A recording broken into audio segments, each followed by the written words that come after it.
Good morning, good evening, good afternoon. Today, I want to talk about learning how to deal with the fire, not the smoke in our lives. I start to think about the fires in our life. I talk about the smokes that we see. So, what is smoke? Smoke is the fruits of not dealing with our pain, like dysfunctional in our relationship, arguments and fightings and things like that all around us. That's just the smoke. The actual fire is what I want to talk about, the dealing with the pain, dealing with the core versus the fruits.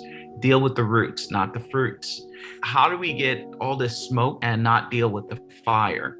Why does it always happen? If you ever wonder in your life why things are keeps repeating itself, why things are not happening the way it's supposed to? Well, because there is grief that might not be dealt with. An undealt grief is when we avoid it. We avoid it, we resist it, we defend it, we try to avoid it.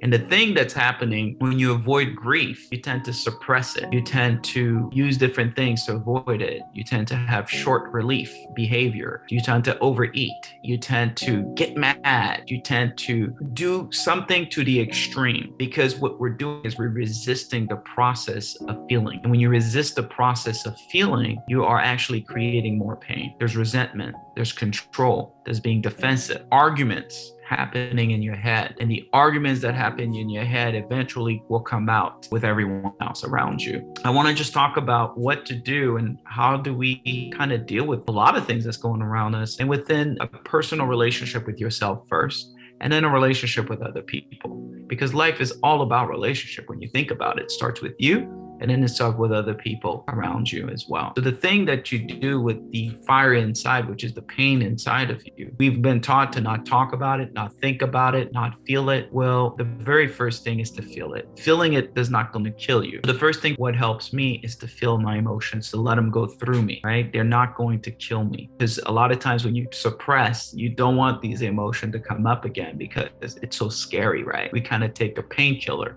right? And I'm not talking about the physical painkiller, but painkiller could be food, painkiller could be drugs, painkiller could be a relationship. That's the painkiller that we think. It's a temporary painkiller, as I spoke about. So once you feel it, then you get to reveal it.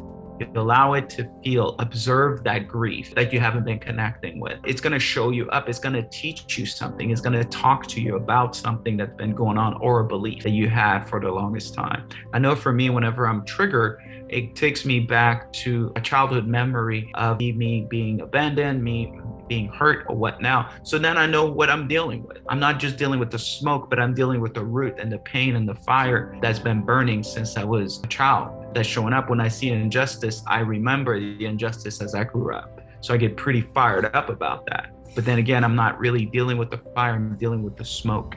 The other thing you want to do, since you're revealing and you're talking about it with safe people, it's good to process your grief with other people. Another thing is heal it. I said healing it is using their specific tool. There are tools out there that you can use to help you. But the healing part of it is you use tools to heal it. They're available, okay? And then you get to forgive it. And not a lot of people have a hard time with forgiveness. They think it's condoning. And I said this, and I'm going to say it again. It's not condoning. It's a letting go of a resentment, and resentment hurts you.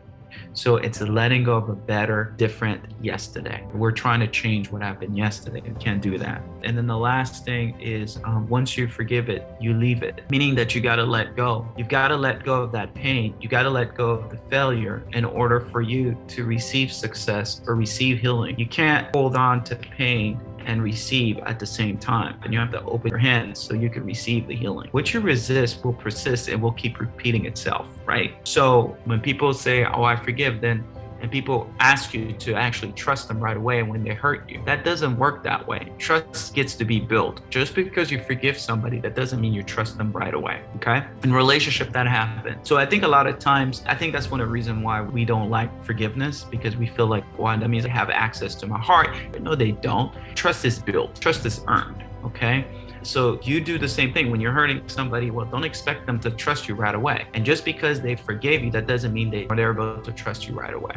So just to be able to accept the fact that sometimes it takes longer to get that done. So that's it. As far as what I wanted to connect with you on is that it's the last piece. I talked about feeling it, revealing it, healing it, forgiving it, and leaving it. Can't live it if you don't forgive it, if you don't feel it. It will be a repetition. it keep repeating itself. All right. So that's what I wanted to share with you. Thank you so much for being here and watching these videos. Please comment if you got something, and then please share as well. Again, put me, and you could join my Discovering Authentic stuff. We could connect and talk. Thank you. Take care. Have a good one.